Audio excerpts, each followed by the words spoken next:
Safe. So as Fernando mentioned, my name is Jennifer Tomasone. I go by Jen. All my friends call me Jen. Only my parents call me Jennifer when they're upset with me. And I'm, old enough where hopefully that doesn't happen too often. I'm about a month away from finishing my PhD at McMaster University. I've been studying exercise psychology for people with spinal cord injury. So how do we motivate people just like you? How do we motivate you to get active? What kind of resources do you need? What kind of barriers can we help you overcome? I wear another hat at McMaster, and I'm a research associate there with SCI Action Canada. Has anybody here heard of SCI Action Canada in the past? Fantastic.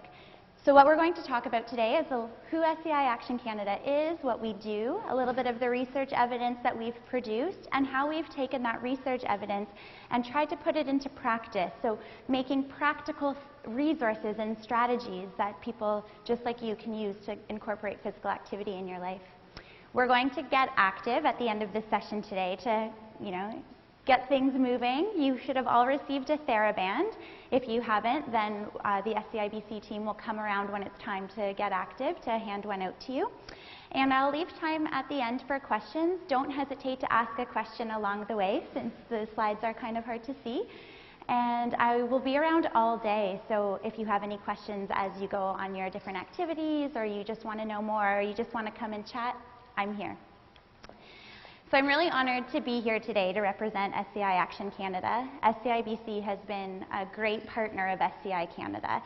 And what I mean by partner is SCI Action Canada is actually a group of researchers and community partners that really want to help people with spinal cord injury initiate and maintain a physically active lifestyle. And over the past few years, we've been funded by the Social Sciences and Humanities Research Council. Our mission is really twofold. We want to both develop and mobilize strategies that will help to inform, teach, and enable people with spinal cord injury to initiate and maintain a physically active lifestyle. So we have a number of community partners from all across Canada, and our friends here at Spinal Cord Injury BC have been wonderful partners. We've worked on a number of projects with them in the past, and we just found out yesterday that we have some additional funding to continue to work on some of these projects over the next few years. So hopefully I get to come out and see you again and share some more research findings. We have a number of researchers from across Canada, and we even have a partner at Loughborough University in the United Kingdom. And these researchers are responsible for working with the community organizations to figure out what kind of research questions we should be answering to help you people the most. I'll tell you a little bit about why SCI Action Canada got started. So a couple of years ago, some SCI researchers wanted to know about physical activity for people with spinal cord injury. Not a lot of research had been done, and we wanted to know just how active people with spinal cord injury were. They undertook a study called the SHAPE study, or the Study of Health and Physical Activity in People with Spinal Cord Injury. This was the largest epidemiological study of people with spinal cord injury ever conducted. So we studied 700 people with spinal cord injury in Canada, and what we found was that over 50% of people with paraplegia and over 50% of people with tetraplegia were doing no physical activity whatsoever. So physical activity can be anything that increases your resting metabolism. So right now, you're all at rest. Anything, even just getting dressed in the morning or doing your hair, drying off after the shower, all of those things count as physical activity, and a lot of people weren't doing any. The people who were doing physical activity weren't doing very much at all. They were only engaging in about 20 minutes of physical activity every week. So that led us to think, okay, we need to do something to help these individuals. We dug a bit deeper, and we took some biological tests from our participants, and what we found is that people who were active compared to people who were inactive, they showed all of these benefits in terms of all of their biomarkers or all of these indicators of disease. So for example, people with spinal cord injury who were active were more likely to have a lower body mass index. They were more likely to have a lower fat mass, so they had more lean mass. They were more likely to have a lower waist circumference. They were more likely to have lower levels of C-reactive protein, which is a marker of inflammation. So if you have high levels of C-reactive protein, it's a sign that you have some underlying disease process going on. We also found that people who were active were less likely to be insulin resistant, which is sort of the precursor to diabetes. So this was alarming, and we thought we need to do something. What was more alarming was that there wasn't a lot of information out there about how people with spinal cord injury could get active. So SCI Action Canada was formed with the goal of increasing physical activity. But then we realized that we wouldn't be able to help people increase physical activity if we couldn't tell them exactly how much physical activity they should be doing to get benefits. So we thought we better create some evidence-based guidelines so we can tell people how much physical activity is recommended. So a team of researchers from a few of the universities associated with SCI Action Canada got together, and they went through this systematic process to develop the guidelines. They searched all of the research evidence that's been published about how physical activity can lead to fitness benefits. So how physical activity can increase your strength and your endurance and your fat mass and all of those things that we talked about. Once all of that research was compiled, the researchers got together with some fitness professionals as well as some consumers from the community, so people like you, and they sat together on a consensus panel to interpret the evidence and to come up with some recommendations that make sense for people to move forward and use. And so what was developed were the physical activity guidelines. These were released in 2011, so they've been around for a few years now. And what's really exciting is that they're actually listed as a clinical practice guideline on the Canadian Medical Association website. So that means that physicians all across Canada have access to these if they're working with people with spinal cord injury. What's even more exciting is that they were first released in just English and French, but because SCI Action Canada is having such a wide reach, and we want to reach even more people in Canada and across the world, the guidelines have now been translated into 10 different languages. So we're going to take a closer look at what these guidelines say, starting with the left-hand side, which is the preamble, sort of about who the guidelines are appropriate for. So that preamble starts off by saying that all healthy adults with chronic spinal cord injury can use these recommendations. So it doesn't matter whether your injury was from a traumatic or non-traumatic cause. It doesn't matter if you're male or female. It doesn't matter your race, your ethnicity. These definitely apply to you. Now what's interesting to note is that these guidelines, it's a big truck. It's interesting to note that these guidelines actually talk about physical activity above and beyond incidental physical activity. So I said before that physical activity is anything that increases your resting energy expenditure. So something like getting dressed in the morning, or cooking, or helping yourself to the yogurt bar that we enjoyed earlier. All of those things are incidental. So you are moving and you are getting physical activity, but that type of physical activity doesn't count towards these recommendations. Also, if you see a physiotherapist, let's say, and your physiotherapist recommends some stretching movements or some exercises to increase your range of motion, those types of activities don't count either. The specific type of activity is what we call leisure time physical activity.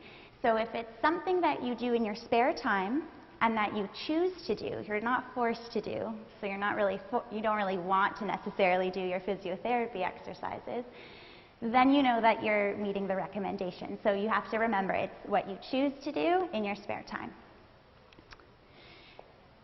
So when I show you these recommendations, if you've never engaged in physical activity, you might feel a little bit overwhelmed at how much activity it's recommending.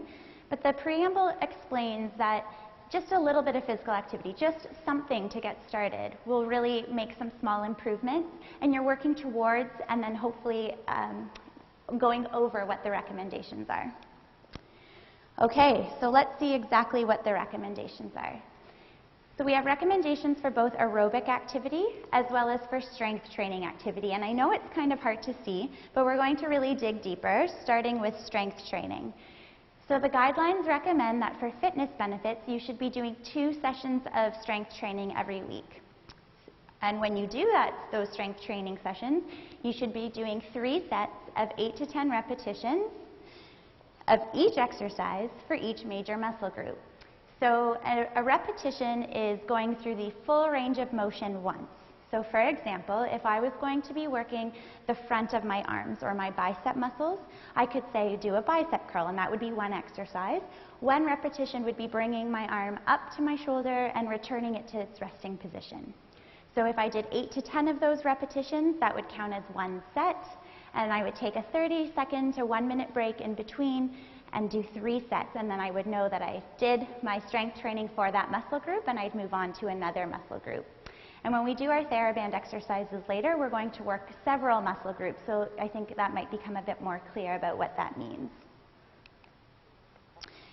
So of course, we can't just go through the motions. We need to be using a bit of resistance, and specifically we should be using a resistance that you can barely lift, but you should be able to safely finish. Nobody here is trying to be Arnold Schwarzenegger on their first attempt at doing strength training. So you want to be able to feel your muscles working, but you don't want to go to the point of pain or the point of potential injury. And lastly, people think you need to go to a gym to do these weight training activities.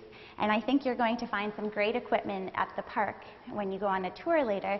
But you'll be able to see you can do some of these activities at home with elastic resistance bands. If you have grip strength, you can use different things in your home like water bottles or cans of soup, let's say.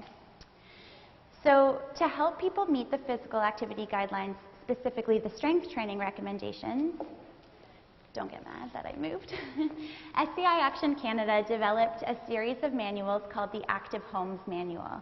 So what this guide is it basically goes through a series of exercises for your different major muscle groups, and it actually shows you, it actually shows you the major muscle group or the group of muscles that you're going to be working for the exercise, as well as detailed instructions and color photographs of a peer engaging in that exercise.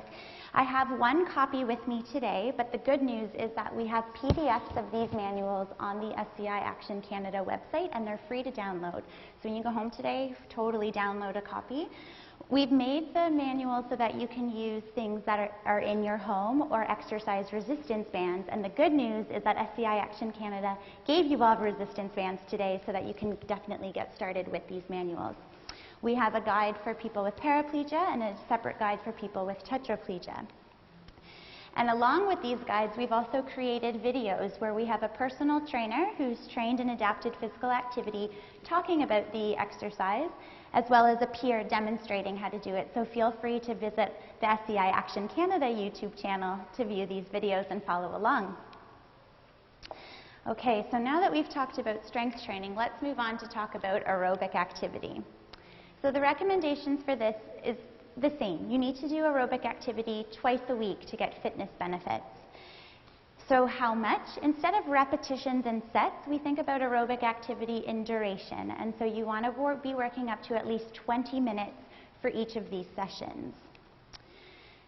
And of course, we can't just sort of be strolling down in the park. We need to be working at a moderate to a vigorous intensity. So let's take a look at what that actually means.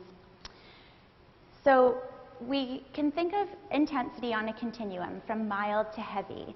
So if you're engaging in mild intensity activity, then you're working with a little bit of physical effort, but you could probably do these activities for quite a while without getting too tired.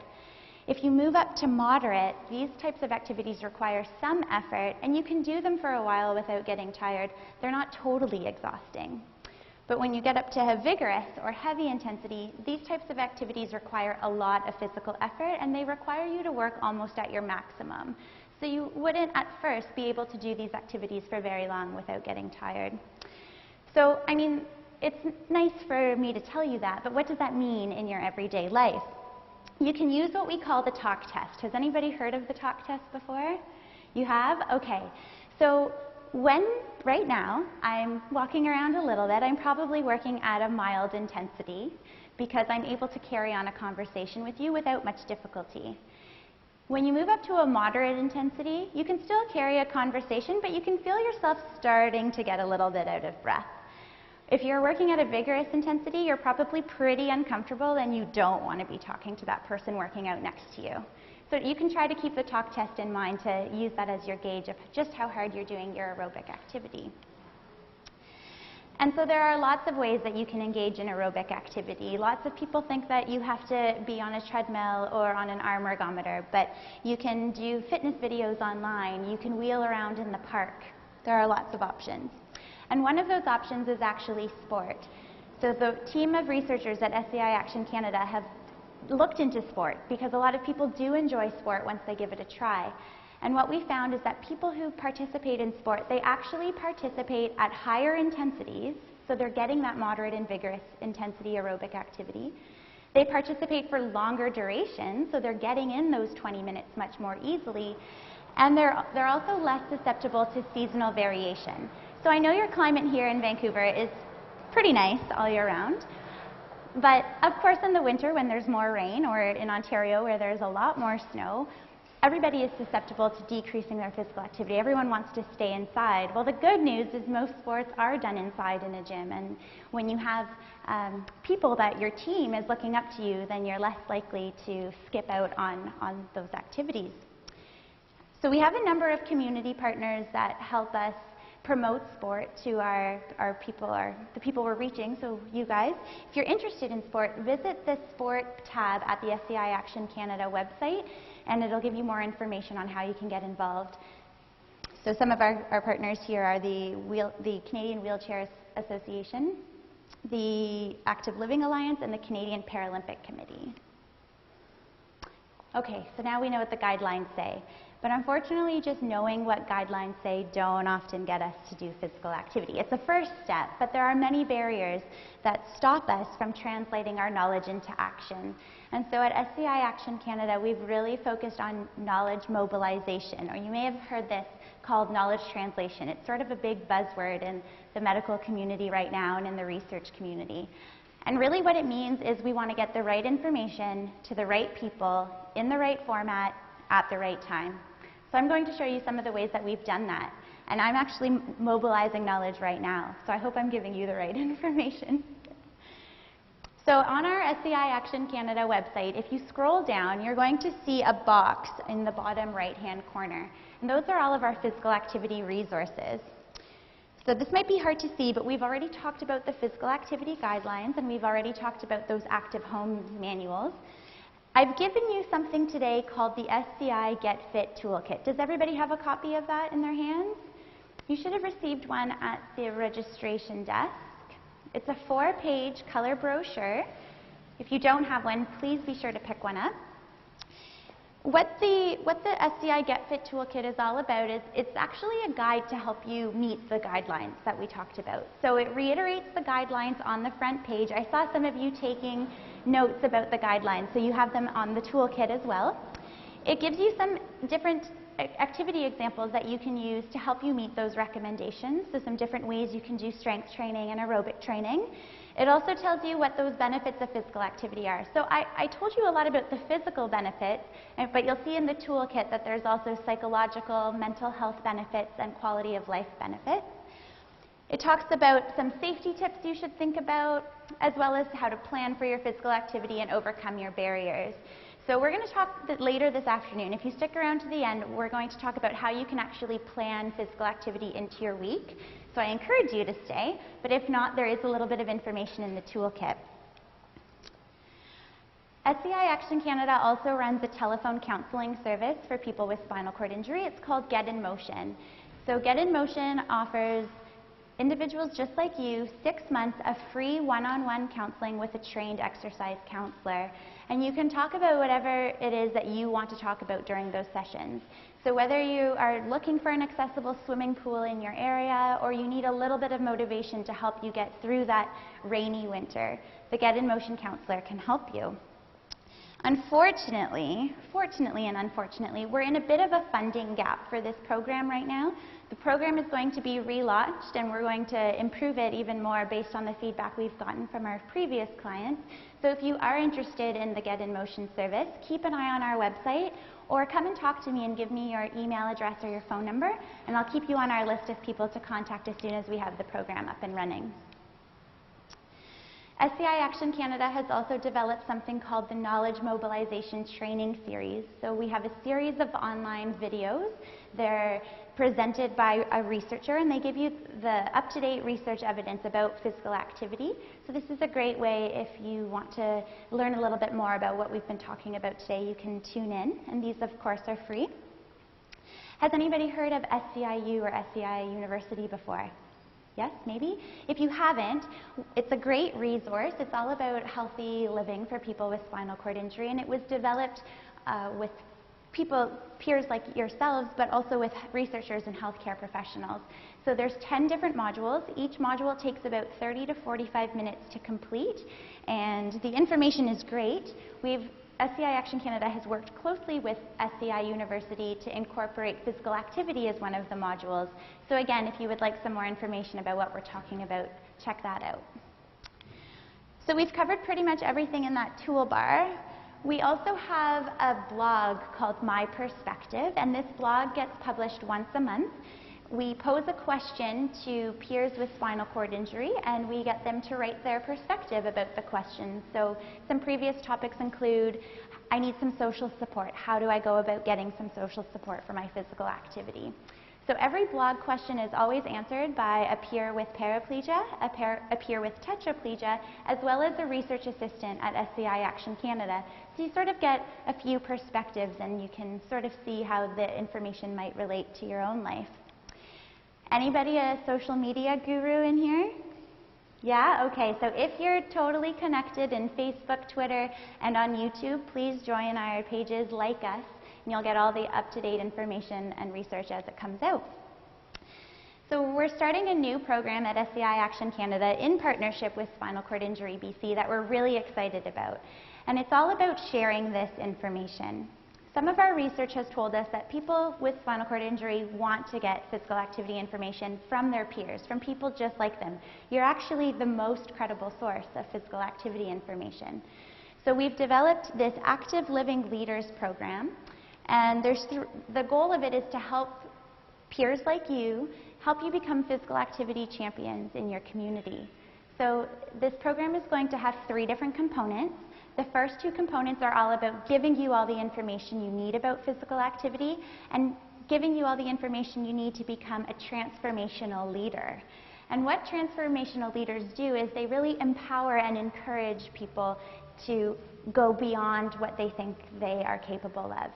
So after we've trained you in physical activity knowledge and we've trained you to become a leader, you're going to be paired with another peer who's enrolled in the program, and you're going to practice some interactions.